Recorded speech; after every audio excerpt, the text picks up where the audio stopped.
16वीं शताब्दी का भारत, जब विशाल साम्राज्य सत्ता, विश्वासघात और प्रेम की अद्भुत गाथाओं से भरा था।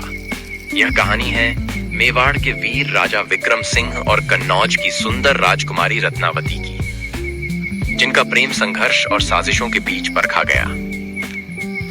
राजा विक्रम सिंह मेवाड़ के एक शक्तिशाली शासक थे। उनकी वीरता और न्यायप्रियता के किस्से दूर दूर तक प्रसिद्ध थे। वहीं कन्नौज की राजकुमारी रत्नावती अपनी अप्रतिम सुंदरता और बुद्धिमत्ता के लिए जानी जाती थीं।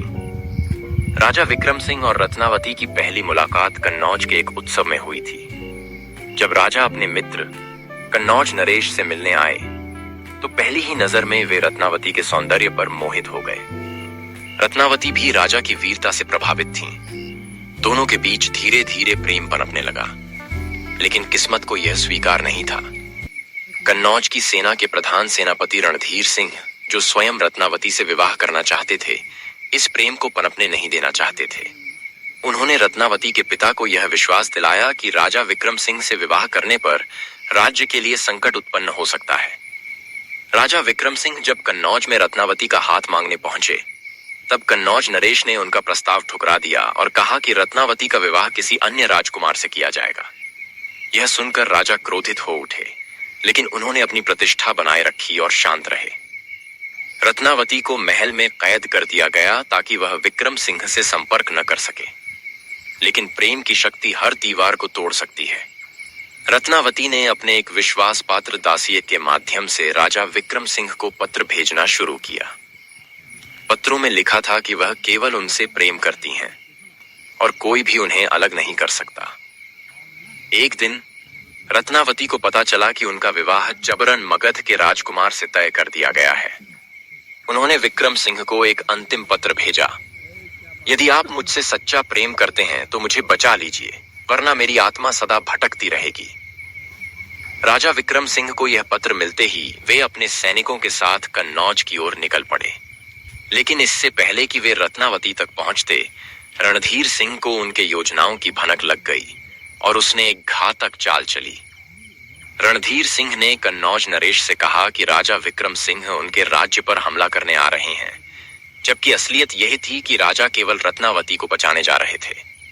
कन्नौज की सेना पूरी तरह से युद्ध के लिए तैयार हो गई।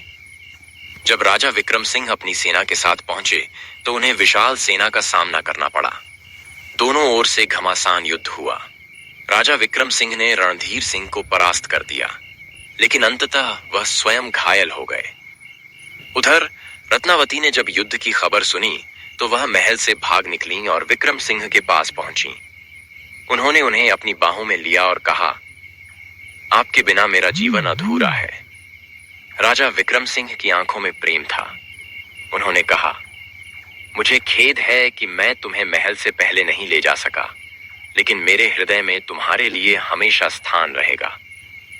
राजा विक्रम सिंह के घायल होने के बाद भी उनकी सेना ने विजय प्राप्त की, लेकिन यह विजय अधूरी थी क्योंकि राजा गंभीर रूप से घायल थे। रत्नावती ने निर्णय लिया कि अगर उनका प्रेमी जीवित नहीं रहेगा तो वह भी इस संसार में नहीं रहेंगी। उन्होंने सती होने का संकल्प लिया और चिता पर बैठ गईं।